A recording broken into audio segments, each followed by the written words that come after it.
నమస్తే, very good morning. Welcome to BRK the first edition. నేను బ్రహ్మిణి. వివిధ వార్తాపత్రికల్లోని ప్రధానాంశాలు చూద్దాం. ముందుగా ఈనాడు పేపర్కి వెళ్దాం. ఈనాడు పేపర్లోని ప్రధానాంశాలు కనుక ఒకసారి చూసుకున్నట్లయితే, మావోయిస్టు అడ్డాగా రాష్ట్రాన్ని మార్చొద్దు. నిన్న అమిత్ షా అయితే పర్యటించడం జరిగింది. ఈ నేపథ్యంలో రేవంత్ని ఉద్దేశించి ఆయన కీలక వ్యాఖ్యలు చేశారు. దానికి సంబంధించిన వార్త అయితే మనం ప్రధానాంశంగా చూసుకున్నాం. మావోయిస్టు అడ్డాగా రాష్ట్రాన్ని అయితే మార్చొద్దు. రేవంత్ ఉద్దేశించి అమిత్ షా వ్యాఖ్య. కొందరు కాంగ్రెస్ వాళ్ళు శాంతి చర్చలు అంటున్నారు. మావోయిస్టుల చేతిలో ప్రాణాలు తిన్న ఆదివాసీ కుటుంబాలకు మరి ఏం చెబుతారు అంటూ కూడా ఆయన మాట్లాడడం జరిగింది. అలాగే 2026 మార్చి నాటికి నక్సలిజాన్ని తుదముట్టిస్తాం. భారత సహాయంలో భారీ అవినీతి అయినా కూడా కేసులైతే లేవు అంటూ కూడా ఆయన మాట్లాడడం జరిగింది. నిజామాబాద్ లో కేంద్ర హోంమంత్రి ఇలాంటి వ్యాఖ్యలని చేశారు. ఇక జాతీయ పసుపు బోర్డు కార్యాలయం ప్రారంభం అయితే చేయడం జరిగింది. ఈ నేపథ్యంలో ఆయన కీలక వ్యాఖ్యలు చేశారు. డీటెయిల్ గా చూసుకుందాం. ఇందరు నిజామాబాద్ లో పండించిన పసుపును విదేశాలకు ఎగుమతి చేసి విశ్వవ్యాప్తంగా చేస్తామని కేంద్ర హోంమంత్రి అమిత్ షా చెప్పారు. జాతీయ పసుపు బోర్డు ఏర్పాటు ద్వారా రైతుల 4 దశాబ్దాల కలను ప్రధాని మోదీ సాకారం చేశారన్నారు.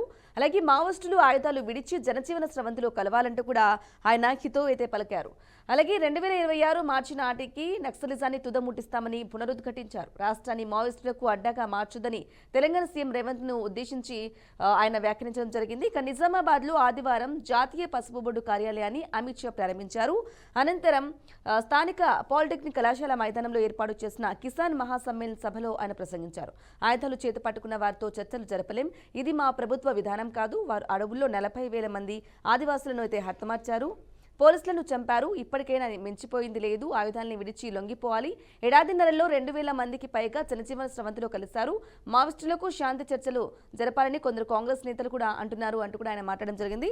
రైట్, ఇక్కడ చిత్రాన్ని కూడా ఇవ్వడం జరిగింది. దానికి సంబంధించిన అమిత్ షా అయితే నిన్న పాల్గొనడం జరిగింది నిజామాబాద్ జిల్లాలో. ఈ నేపథ్యంలోనే నిజామాబాద్ కిసాన్ మహాసమ్మేళన సభలో అభివాదం చేస్తున్న కేంద్ర హోంమంత్రి అమిత్ షా వేదికపై ధన్పాల్ సూర్యనారాయణ, అలాగే ఎల్ఏటి మహేశ్వర్ రెడ్డి, లక్ష్మణ్, బండి సంజయ్, కిషన్ రెడ్డి, అరవింద్, ఈటల రాజేందర్, అలాగే పల్లె గంగారెడ్డి, సో వీళ్ళందరూ కూడా ఉండడం కూడా దానికి సంబంధించి ఒక చిత్రాన్ని కూడా ఇవ్వడం జరిగింది. రైట్, ఇక నిన్న చేసినటువంటి కేంద్ర హోంమంత్రి అమిత్ షా అయితే రేవంత్ ఉద్దేశించి కీలక వ్యాఖ్యలు ఏవైతే చేశారో, తెలంగాణను మావోయిస్టు అడ్డాగా మార్చొద్దు అని ఏ విధంగా అయితే ఇటువంటి వ్యాఖ్యలు చేశారో దీనికి సంబంధించి వారి విశ్లేషణ అలాగే అభిప్రాయాన్ని అయితే తెలియజేయడానికి మనతో పాటు లైవ్లో సిద్ధంగా ఉన్నారు ప్రముఖ సీనియర్ జర్నలిస్ట్, ప్రముఖ విశ్లేషకులు బండారు రామ్మోహన్ రావు గారు అయితే మనకు లైవ్లో అందుబాటులో ఉన్నారు.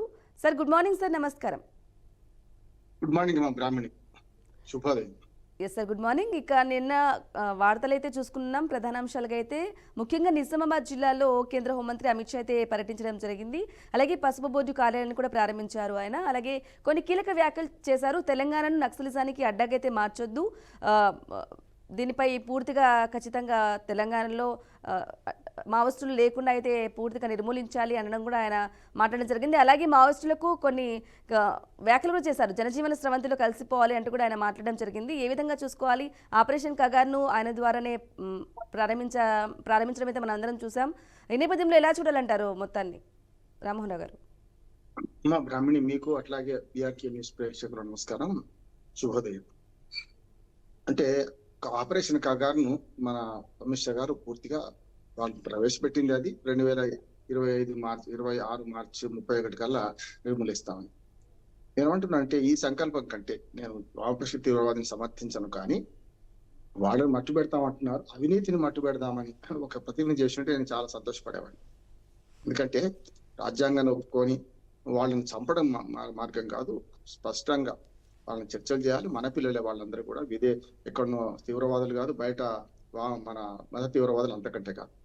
వాళ్ళు కుటుంబాలను, పెళ్ళాం పిల్లలను, ఒక రకంగా తల్లిదండ్రులను, కన్నవాడిని, పుట్టిన ఊరును అన్ని విడిచిపెట్టి వాళ్ళు అడవుల్లో ఎందుకుంటున్నారు అంటే మన దేశంలో సమసమాజం ఏర్పడాలి. దానికి హింస మార్గం కాదు. ఖచ్చితంగా వాళ్ళని వ్యతిరేకిస్తాను. ఏ హింస అయినా, మత హింస అయినా లేకుంటే మనకు వామపక్ష తీవ్రవాదమైనా మనం వ్యతిరేకించాల్సిందే. కానీ ఆపరేషన్ కగార్ పేరు మీద పిట్టల్ని కాల్చినట్టు కాల్చుకుంటూ చంపేసుకుంటూ పోతే ఎట్లా అంటున్నారు? వాళ్ళ హింస తప్పే, వీళ్ళ హింస తప్పే. అన్నిటికంటే రాజ్యహింస ఇంకా నేరం. మన పిల్లలు మన మీద అలిగితే ఏం చేస్తారు? వాళ్ళ చేతిలో ఉన్న వస్తువు ఏదైనా సరే, అది గ్లాసా లేకుంటే స్టీలా చూడరు కదా, విసిరి కొడతారు. కనుక పిల్లలు తప్పటి పిల్లలైతే పీకలు చంపేయలేం కదా మనం. మన పిల్లలే తప్పుదారి పోయినరు. ఆ తప్పుదారి పోయిన పిల్లలు దారిలోకి తెచ్చుకుందామా, వాళ్ళని మెడబిసికి చంపేద్దామా అనేది మనకు బేసిక్ ప్రశ్న. వాళ్ళు రేవంత్ రెడ్డి ఉండొచ్చు, రేపు ఇంకోరు ఉండొచ్చు. నా ఉద్దేశం ఏంటంటే ఛత్తీస్గఢ్ నుంచి మొదలు పెడితే పైనంతా మీ పాలనలో ఉన్న రాష్ట్రాలు ఏమున్నది, వాళ్ళు రేవంత్ రెడ్డి గారిని అంటున్నారు. మీరు ఎక్కడైనా సరే అంటే ఆంధ్రప్రదేశ్ నుంచి మన నేపాల్ దాకా రెడ్ కారిడార్ అని ఒకరు అన్నారు. దాన్ని వ్యతిరేకిస్తారు, సమస్య లేదు, తీవ్రవాదాన్ని వ్యతిరేకించాల్సిందే. ఇట్లా పైనుంచి బాంబింగ్ చేసుకుంటూ పశువులను వేటాడినట్టు, రాజులు కనుక వేటపోయినట్టు ఇట్లా చంపుకుంటూ పోతే ఎట్లా అనే సమస్య అది. అందుకని దీన్ని వామపక్ష తీవ్రవాదాన్ని కూడా సమర్థించకుండానే నేను శాంతి చర్చలకి పొమ్మని ఇప్పటికి కూడా అంటున్నాను. ఇది కరెక్ట్ కాదు. అంటే డైరెక్ట్ గా ఉత్తర తెలంగాణ జిల్లాలో నిజామాబాద్కి వచ్చి అంటే అడ్డా మీద సవాల్ అంటారు కదా, మీ అడ్డాకు వచ్చారని మావోయిస్టులకు హెచ్చరిక చేశారు. అందుకనే ఈనాడు పేపర్ వాళ్ళు కూడా దాన్ని బాగా హైలైట్ చేయడానికి కారణం ఏంటంటే ఆపరేషన్ కగార్ సాగిస్తాం, ఇక వాళ్ళు చంపుకుంటూ పోతాం. అందరినీ కూడా చంపుకుంటూ పోయేది ఎవరి కోసము? ఈ అవినీతి పనుల కోసం, ఈ పెద్ద పెద్ద కార్పొరేట్ల కోసం కదా వీళ్ళు చేసే పని. అడవిని దోచుకుందామని కదా. అందుకే నేను ఏమంటున్నానంటే మీ అడవిని దోచుకునే ఆలోచన కంటే వాళ్ళ కుటుంబాన్ని విడిచిపెట్టి మంచి చెట్టు తప్పు కావచ్చు, తప్పుడు మార్గమే కావచ్చు, కానీ లక్ష్యం మంచిది వాళ్ళది అంటున్నా. పెట్టుబడిదారి వ్యవస్థలో ఉన్న అవినీతిని పారదోరాలి, అవినీతి ఛాలెంజ్ చేయండి. వాళ్ళు ఒకరిద్దరిని పట్టుకుంటే 400 కోట్ల రూపాయలు ఆస్తులు. ప్రతిరోజు ఏసీబీ వాళ్ళు పట్టుకుంటే ప్రతిరోజు చూడండి మీరు 100 కోట్ల ఆస్తులు బయటపడుతున్నాయి. ఒక టౌన్ ప్లానింగ్ ఆఫీసర్ని పట్టుకున్నా, ఏ అధికారిని పట్టుకోండి, అది పబ్లిక్ తోని సంబంధాలున్న ఏ అధికారిని పట్టుకున్నా అధికారులందరూ దొంగనట్లేదు నేను. కానీ ఉద్యోగుల నుంచి ఇవాళ ప్రతి వాడు చేస్తున్నారు, కోట్ల రూపాయలు కట్టుకొని సంపాదించుకొని ఫామ్ హౌస్లు కట్టుకుంటారు. అవినీతి ఆరోపణలతో ఇవాళ ఎన్ని కుంభకోణాలు బయటలోకి వచ్చినాయి దేశవ్యాప్తంగా. రాజకీయ నాయకులు ఎంత సంపాదించుకుంటున్నారు, వీళ్ళ గురించి మాట్లాడరు. సమాజం కోసం తప్పుడు మార్గంలోనైనా సరే ఒక మంచి లక్ష్యం కోసం పోరాడుతున్న వాడిని చంపేస్తామనేది కరెక్ట్ కాదు అంటున్నాడు ఇంతవరకు. ఇక రెండోది అంటే దీనికన్నా పెద్ద ఎక్కువ చెప్తే దీన్ని వీక్ చేసినట్టు అవుతుంది.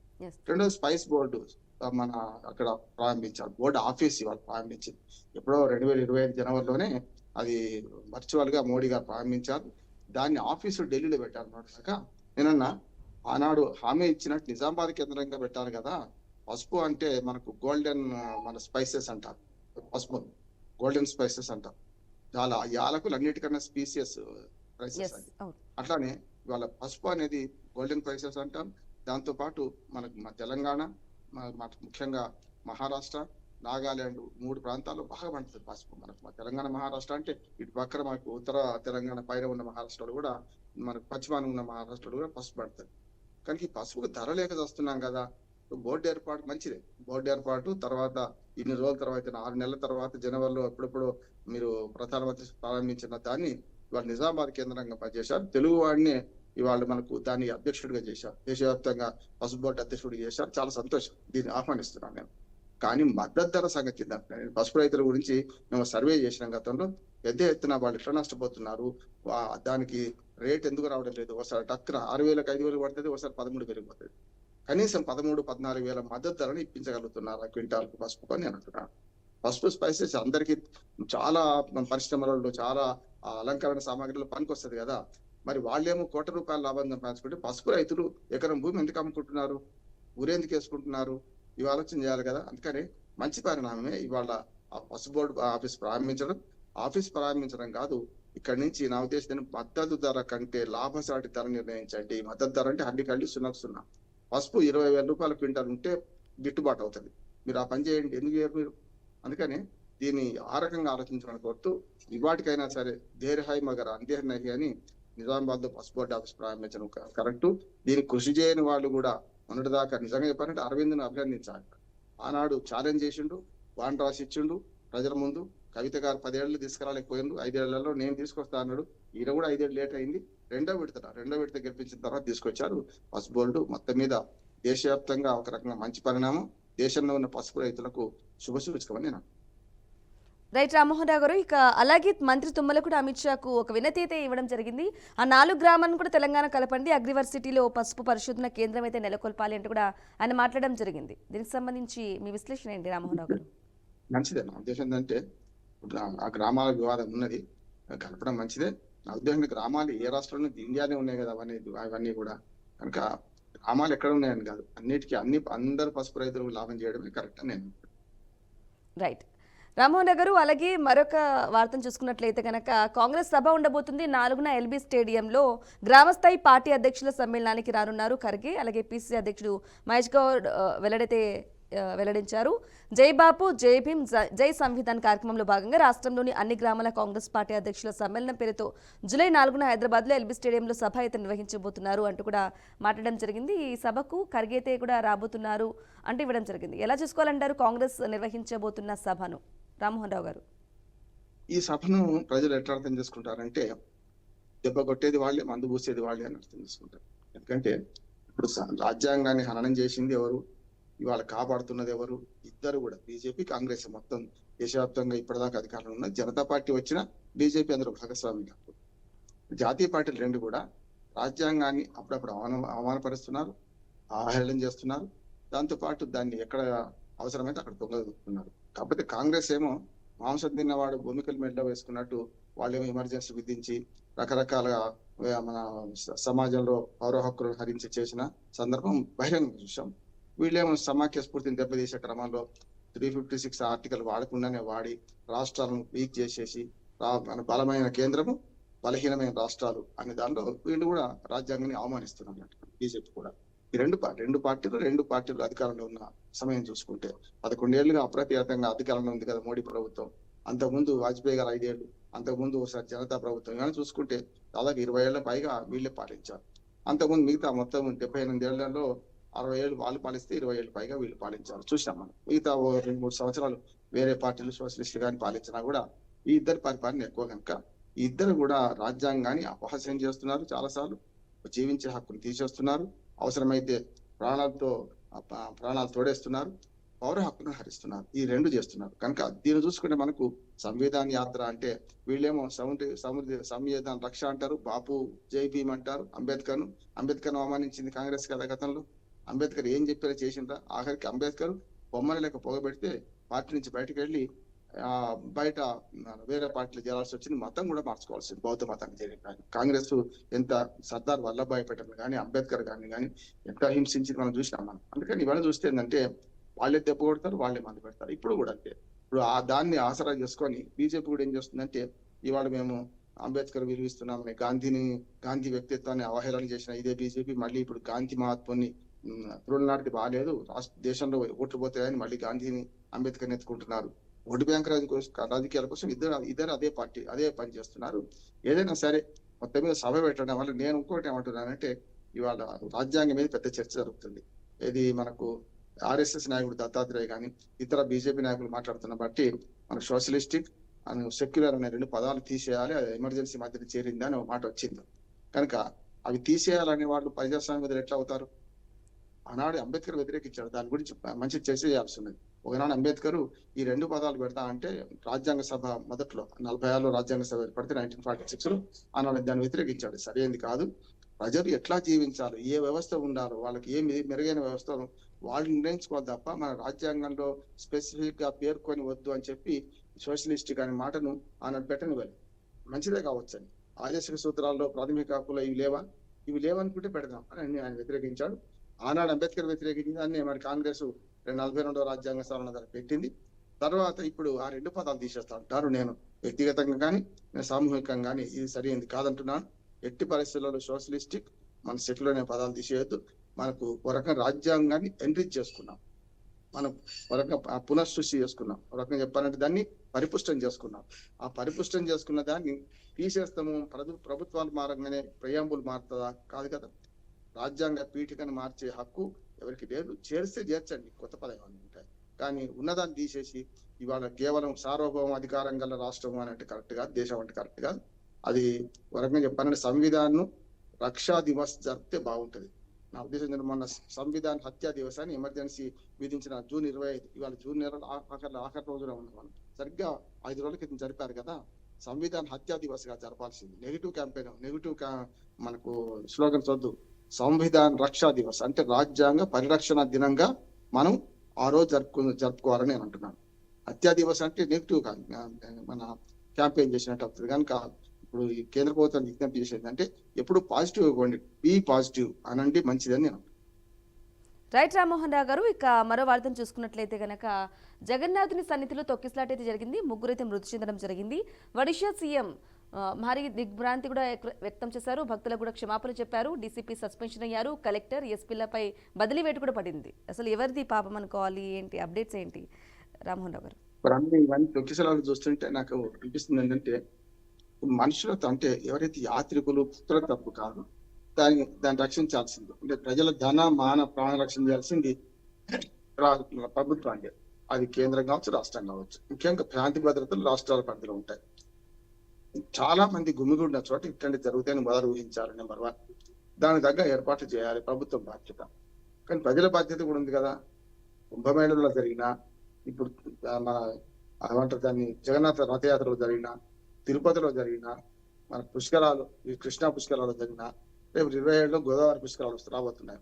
ఎక్కడ జరిగినా తొక్కేసలాటలో ప్రధానంగా ఈ ఆసక్తి, భక్తుల ఆసక్తి మరియు వాళ్ళ అంటే ఆతృత పెద్ద కనిపిస్తుంది. ఏమైతుంది, కళ్ళు చూడకపోతే ఏమవుతుంది, దాన్ని పోకపోతే ఏమవుతుంది అంటే భక్తుల మనోభావం దెబ్బతీయడం కాదు. వాళ్ళు పిల్లాది మేర పట్టుకొని సినిమా నుంచి మొదలుకొని ఈ భక్తి పారవశ్యంలో పడి, ప్రేమ, మనకు ఈ భక్తి ఇవన్నీ గుడ్డి అంటారు. వీటిలో పడి ప్రేమ గుడ్డిదని ఎప్పుడు అంటారు, అట్లే భక్తి కూడా గుడ్డిదే అంటున్నాను నేను.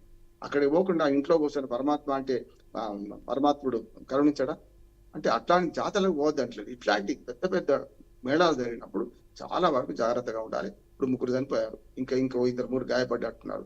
ఏమైతే తెలియదు. కనుక దీన్ని కేవలం బీజేపీ ప్రభుత్వం దాని ఆ ప్రభుత్వం ఈ ప్రభుత్వం మీద కుంభమేళాలు జరగలేదని ఒకరు, ఇక్కడ జరగలేదని వీళ్ళు, ఇప్పుడు 2 చోట్ల బీజేపీ ప్రభుత్వం అధికారంలో ఉన్నది.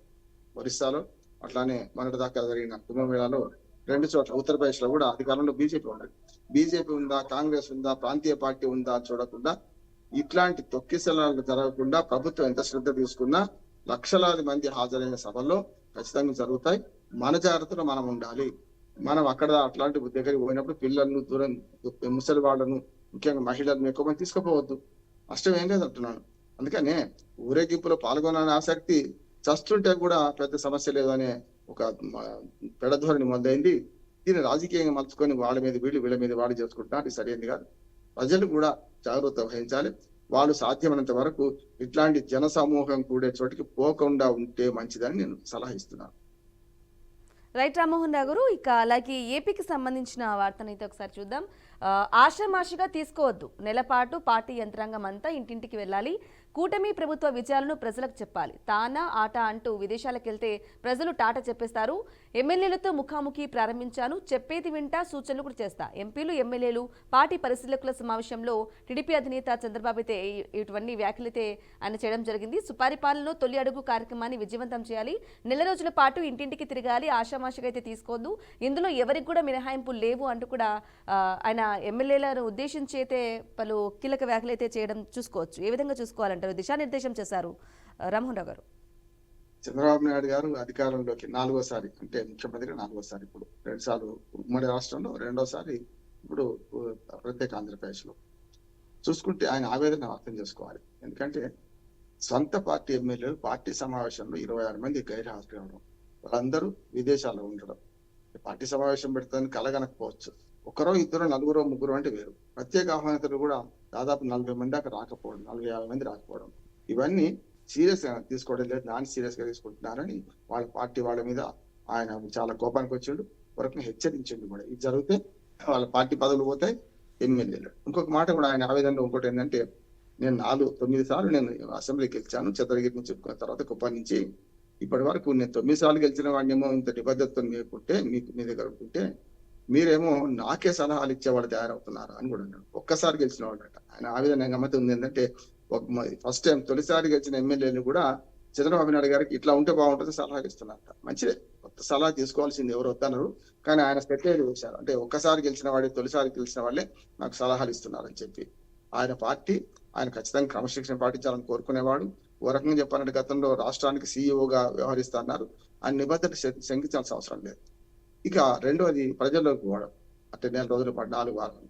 దానికి కారణం ఏంటంటే, అంతకుముందు మనకు జగన్మోహన్ రెడ్డి గారు ఈ కూటమి లేకుండా ముఖ్యంగా తెలుగుదేశం ఇచ్చిన హామీల పట్ల నిలదీయండి, ముఖ్యంగా హామీలను ఎంతవరకు అమలైందో చూసి మీరు గ్రామాన సర్వే చేయండి అని చెప్పి ప్రజల్లోకి వెళ్ళండి అని ఆయనకు 5 వారాల ప్రోగ్రామ్ ఇచ్చాడు. దానికి ప్రతిగా ఇటు పక్క ఆ ఉద్దేశం ఏంటంటే, అసలు ఎన్నికలు రేపు ఎల్లుండి ఎన్నికలు ఉన్నాయంత హడావుడి చేస్తున్నాయి 2 పార్టీలు కూడా. ఇప్పటికైనా సరే సరైన ప్రతిపక్షంగా ఆ సూపర్ సిక్స్ గురించి కానీ, లేకపోతే హామీల అమలు గురించి కానీ, లేకపోతే విధానపరమైన నిర్ణయాలలో మంచి చెడును చర్చించడం కానీ ప్రతిపక్షం చేయాల్సింది, దాన్ని ఎవరు తప్పట. కానీ ఇప్పుడు ఎన్నికలు ఉన్నాయన్నంత బాగా తీవ్రంగా అటు వైసీపీ ఇటు టీడీపీ కూడా చేస్తున్నాయి. కానీ ఇద్దరు ఇది కదా జరగాల్సిందని ఇద్దరు ప్రజల దగ్గర పోతున్నారు. సంతోషం. ఎందుకంటే ఇప్పుడు ఏది అందింది ఏది అందలేదని ప్రజల దగ్గర పోయినప్పుడు ఒక సర్వే లాగా అవుతుంది. ఒక రకంగా చెప్పాలంటే ఇది సెమిస్టర్ లాగా, అంటే మనకు ఏమంటారు దాన్ని, సంవత్సరంలో 4 సెమిస్టర్లు ఉంటాయి కదా, అట్లా ఇప్పుడు ఆ ఎన్నికలు అయిన తర్వాత ఫస్ట్ సెమిస్టర్, ఇట్లా 4వ సంవత్సరానికి 4 సెమిస్టర్లు చేసుకొని మార్కులు వాళ్ళు చూసుకోవడానికి ఉంటుంది. ప్రధానమైన ప్రతిపక్షం కూడా బాధ్యతలు ఉండాలి. అధికారం అంటే ప్రతిపక్షం కూడా అధికారంలో ఉన్నట్టే లెక్క. ప్రజల తరఫున 11 సీట్లు వచ్చినాయా, 16 సీట్లు వచ్చినాయా, 23 వచ్చిన సమస్య కాదు. అధికార పక్షానికి ఎంత బాధ్యత ఉందో ప్రతిపక్షానికి కూడా అంతే బాధ్యత ఉంది. ఇద్దరు కలిసి ప్రజల్లోకి వెళ్దాం అనుకుంటున్నారు కదా, మంచిదే. కానివ్వండి, ప్రజలు తీర్పు చెప్తారు. చరిత్ర నిర్మాతలు ఎప్పుడైనా ప్రజలే. అలాగే రైట్ రామ్మోహన్ రావు గారు, ఇక మరో వార్తను చూసుకున్నట్లయితే రైలు ప్రయాణాలకు సంబంధించి 8 గంటల ముందుగా రిజర్వేషన్ చార్టులు అయితే ఉండబోతున్నాయి. దశల వారీగా అమల్లోకి రాబోతున్నాయి. డిసెంబర్ నుంచి నిమిషానికి 1.5 లక్షల టికెట్లు, వ్యవస్థలో మార్పులు చేస్తున్న రైల్వే శాఖ అంటూ కూడా ఇవ్వడం జరిగింది. కొంత రైల్వే టికెట్లకు సంబంధించి కొంత గందరగోళం, సీట్ కన్ఫర్మ్ కాక చాలా మంది కూడా ఇబ్బంది పడిన పరిస్థితుల్లో ఇక నుంచి 8 గంటల ముందుగా రిజిస్ట్రేషన్ చార్టులు అయితే ఉండబోతున్నాయి అంటూ అందుబాటులోకి సంబంధించి కేంద్రం అయితే ఒక నిర్ణయాన్ని అయితే చెప్పడం జరిగింది. దీన్ని ఎలా చూసుకోవాలంటారు రామ్మోహన్ రావు గారు? మంచిదే. ఎప్పుడైనా పారదర్శకత, జవాబుదారితనం ఉంటే మంచిది. ఎందుకంటే చాలా వరకు మనం అనుభవిస్తాము. ట్రైన్ టికెట్ బుక్ చేసుకుంటాం, మనకు వెయిటింగ్ లిస్ట్ లో ఉంటుంది. తీరా 4 గంటల ముందు మనం ట్రైన్ కు రైల్వే స్టేషన్ తయారైన కొద్దిసేపటికే అది కన్ఫామ్ కాదని తెలుస్తుంది కదా, చార్ట్ తయారవుతుంది. దాంతో మనం అటు పోవాలన్నా, బస్ ఎక్కాలన్నా, లేకుంటే ₹1000 మళ్ళీ బ్లాక్ లో పెట్టి ఏదైనా మన కార్ బుక్ చేసుకోవాలన్నా, మనం లేకుంటే బస్సులోనే అప్పటికప్పుడు టికెట్ రేట్ వేస్తారు కదా, ఇది చేయాలనే అనుమానం ఇస్తుంది. కనీసం 8 గంటల ముందు ప్రత్యామ్నాయ ఏర్పాట్లు చేసుకోవడానికి కూడా వీలు ఉంటుంది. 8 గంటల ముందు మనకు ముఖ్యంగా వెయిటింగ్ లిస్ట్ లోని టికెట్లు కన్ఫామ్ అయినాయా లేవో తెలుసుకోవడానికి ఇప్పటిదాకా గందరగోళం చాలా ఉండే. కొన్నిసార్లు 2 గంటలే ఉండే, తర్వాత 4 గంటలు చేసాడు, ఇప్పుడు 8 గంటలు చేసాడు. వాళ్ళకి చెప్పాలంటే చార్ట్ తయారైందంటే మనకు టికెట్ కన్ఫామా కాదా అని తెలుసుకోవడానికి మంచిది అంటున్నాను. మిగతా విషయాలు పెద్ద సమస్య కాదు. 60 రోజుల ముందు రిజర్వేషన్ చేస్తున్నారు, బాగానే ఉంది. ఇది పాజిటివ్ గా తీసుకుంటే గత 4-5 రోజులుగా రైల్వే ప్రమాదాలు, రైల్వేలలో దోపిడీ జరుగుతుంది చూసింది కదా. మన హైదరాబాద్, మన సికింద్రాబాద్ చర్లపల్లి అక్కడి నుంచి మన గుంటూరు నుంచి వచ్చే ప్యాసింజర్ రైలు కానీ, ఎక్స్ప్రెస్ కానీ, ఇటీవలనే మనకు ఆంధ్ర రాష్ట్రంలో 3 దారి దోపిడీలు, అంటే రైలు దోపిడీలు జరిగినాయి చూసింది కదా. ఆఖరికి పోలీసులు కాల్పులు కూడా జరిగింది. మరి దాని సంగతి ఏందని అనుకున్నాను. అంటే రైల్వే పోలీసుల వైఫల్యమా, లేకుంటే అటువంటి దోపిడీ దొంగలు స్వైర విహారం చేస్తూ మొన్నైతే వందలాది తులాల బంగారాన్ని మన మహిళ నుంచి దోసుకున్నాం రైలు ఎక్కి, మన చైన్ లాగి.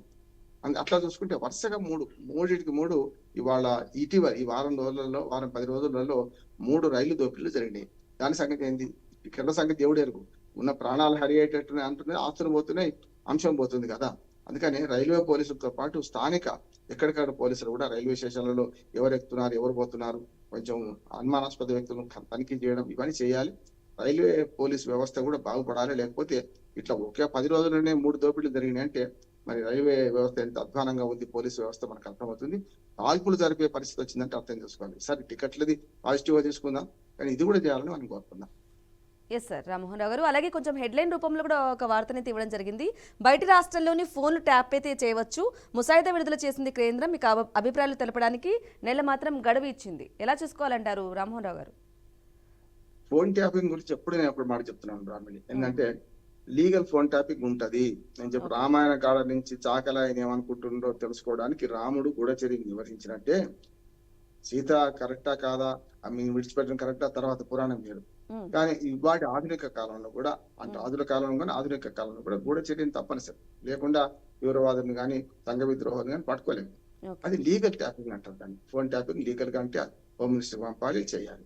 కానీ ఇది ఇల్లీగల్ గా కొందరు కుటుంబాల్లో దూరి ప్రైవసీకి భంగం కలిగించి ఎట్లా పడితే అట్లా రియల్ ఎస్టేట్ వ్యాపారులు, సినిమా రంగము, టీవీ రంగము ఏది విడిచిపెట్టకుండా, రాజకీయాల్లో ఆఖరికి మనకు జడ్జీలను కూడా విడిచిపెట్టకుండా, న్యాయ వ్యవస్థను కూడా విడిచిపెట్టకుండా వీళ్ళు చేసిన పని తప్పు కదా, అది మనకు కావాల్సింది. అందుకనే లీగల్ గా ఫోన్ ట్యాపింగ్ తప్పు కాదనేది ఆ ప్రకటన ఉద్దేశం. ఖచ్చితంగా చేయాల్సిందే, కానీ దానికి పర్మిషన్ తీసుకోవాలి, దానికి అవసరమైన ఏర్పాట్లు చేసుకోవాలి.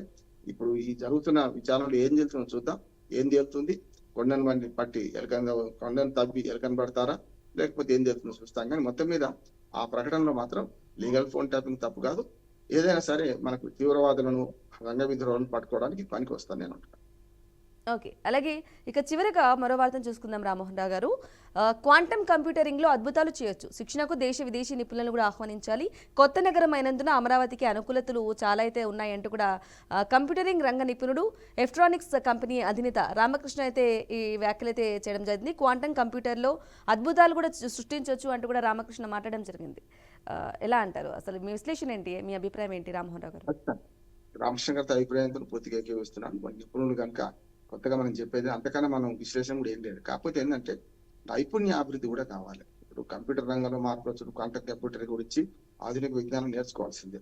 నేను చాలాసార్లు చూస్తుంటాను. నేను ఎప్పుడైనా ఈ మన జాబ్ మేళాలకు వెళ్తుంటాను. జాబ్ మేళాల్లో చాలా కంపెనీలు వస్తాయి, వాళ్ళకి అవసరాలు చాలా ఉంటాయి, వందలాది వేలాది ఉద్యోగాలు ఉంటాయి. ఇక్కడ వచ్చిన వాళ్ళకు 1:2 1:3 కన్నా ఎక్కువ ఉండరు. కానీ 10 ఉద్యోగాలు ఉంటే నలుగురు కూడా సెలెక్ట్ కావడం లేదు. ఉద్యోగాలు 10 ఉన్నాయి కానీ నలుగురు కూడా సెలెక్ట్ కావడం లేదు. దానికి కారణం ఏంటంటే వాళ్ళకి అవసరమైన నైపుణ్యం వీళ్ళ దగ్గర లేదు, వీళ్ళకున్న నైపుణ్యం వాళ్ళకి అవసరం లేదు. చూడండి, అంటే ఈ రెండింటి మధ్య గ్యాప్ ఉన్నది. అంటే కంచానికి నోటికి మధ్యన గ్యాప్ ఉంటే ఎట్లనో పంచపక్ష పరిమాణాలు కంచంలో ఉన్న చెయ్యి లేకపోతే నోటికి పోదు కదా, నోటి దగ్గర పోవాలి కదా. చెయ్యి లేకపోతే మనం పశువులాగా అయితే నోరు పెట్టి తినలేం కదా. ఇది అంతే. ఉద్యోగాలు ఉన్నాయి, ఆ ఉద్యోగుల తగిన స్కిల్స్ లేవు ప్రజల దగ్గర, యువత దగ్గర. ఆ స్కిల్స్ తయారు చేసే క్రమంలో ఆర్టిఫిషియల్ ఇంటెలిజెన్స్ ఉన్నది, క్వాంటమ్ కంప్యూటరింగ్ ఉన్నది. ఇట్లాంటివన్నీ నేర్చుకోవాలి.